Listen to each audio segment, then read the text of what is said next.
मूर्खों का साथ। विजयनगर के राजा कृष्णदेवराय जहां कहीं भी जाते अपने साथ तेनालीराम को जरूर ले जाते थे। इस बात से अन्य दरबारियों को बड़ी चिढ़ होती थी। एक दिन 3-4 दरबारियों ने मिलकर एकांत में महाराज से प्रार्थना की, महाराज, कभी अपने साथ किसी अन्य व्यक्ति को भी बाहर चलने का अवसर दे। राजा को यह बात उचित लगी। उन्होंने उन दरबारियों को विश्वास दिलाया कि वे भविष्य में अन्य दरबारियों को भी अपने साथ घूमने फिरने का अवसर अवश्य देंगे। एक बार जब राजा कृष्णदेवराय वेश बदलकर कुछ गांवों के भ्रमण को जाने लगे तो अपने साथ उन्होंने इस बार तेनालीरामन को नहीं लिया, बल्कि उसकी जगह 2 अन्य दरबारियों को साथ ले लिया। घूमते घूमते वे एक गांव के खेतों में पहुंच गए। खेत से हटकर एक झोपड़ी थी जहां कुछ किसान बैठे आपस में गपशप कर रहे थे। राजा और अन्य दरबारी उन किसानों के पास पहुंचे और उन्होंने उनसे पानी मांगकर पिया।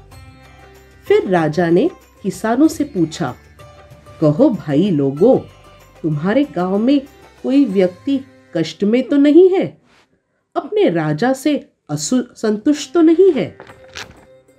इन प्रश्नों को सुनकर गांव वालों को लगा कि वे लोग अवश्य ही राज्य के कोई अधिकारीगण हैं। वे बोले, महाशय, हमारे गांव में खूब शांति है, चैन है, सब लोग सुखी है। दिन भर कड़ी मेहनत करके सभी अपना कामकाज करते हैं और रात को सुख की नींद सोते हैं। किसी को कोई दुख नहीं है।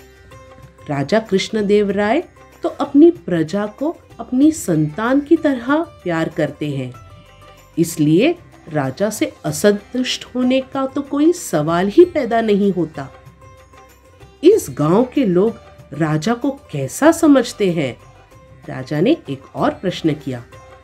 राजा के इस सवाल पर एक बूढ़ा किसान उठा और ईख के खेत में से एक मोटा सा गन्ना तोड़ लाया।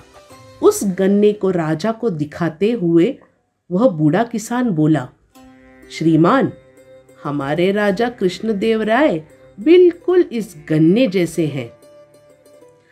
अपनी तुलना एक गन्ने से होती देख राजा कृष्णदेवराय सक पका गए। उनकी समझ में यह बात नहीं आई कि इस बूढ़े किसान की बात का अर्थ क्या है।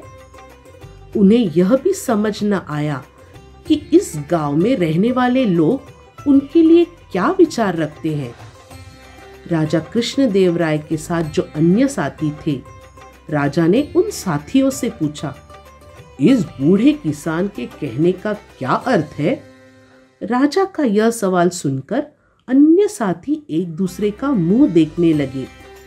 फिर एक साथी हिम्मत करके बोला, महाराज, इस बूढ़े किसान के कहने का साफ मतलब यही है कि हमारे राजा इस मोटे गन्ने की तरह कमजोर है।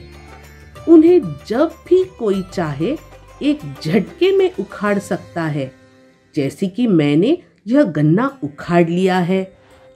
राजा को अपने साथी की यह बात सही मालूम हुई। वे गुस्से में बूढ़े किसान से बोले, तुम शायद मुझे जानते नहीं कि मैं कौन हूं। राजा की क्रोध भरी वाणी सुनकर बूढ़ा किसान कांपने लगा।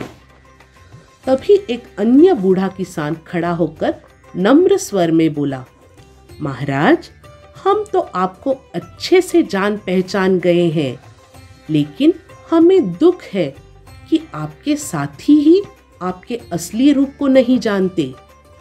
मेरे साथी किसान का मतलब सिर्फ इतना था कि हमारे महाराज अपनी प्रजा के लिए कोमल और रसीले हैं, किंतु दुष्टों और दुश्मनों के लिए महानतम कठोर भी। उस बूढ़े ने अपनी यह बात कुत्ते पर प्रहार करते हुए पूरी की। इतना कहकर उस बूढ़े ने अपना लबादा उतार फेंका और दाढ़ी मूछें उतारने लगा। उसे देखते ही राजा चौंक पड़े। तेनालीराम, तुमने यहां भी हमारा पीछा नहीं छोड़ा। तेनालीराम ने साथियों से कहा, तुम लोगों का पीछा कैसे छोड़ता? अगर मैं पीछा न करता तो तुम इन सरल हृदय किसानों को मौत के घाट उतरवा देते। महाराज के दिल में क्रोध का ज्वर पैदा करते सो अलग।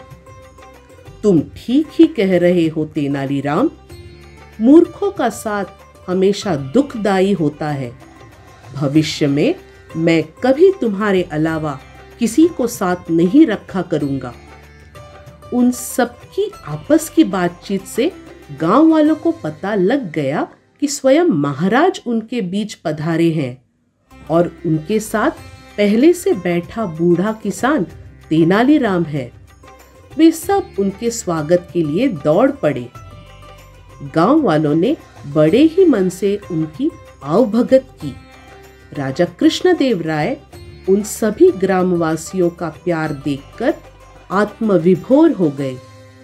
तेनालीराम की चोट से आहत हुए दरबारी मुंह लटकाए जमीन कुरेदते रहे और तेनालीराम मंद मंद मुस्कुरा रहे थे।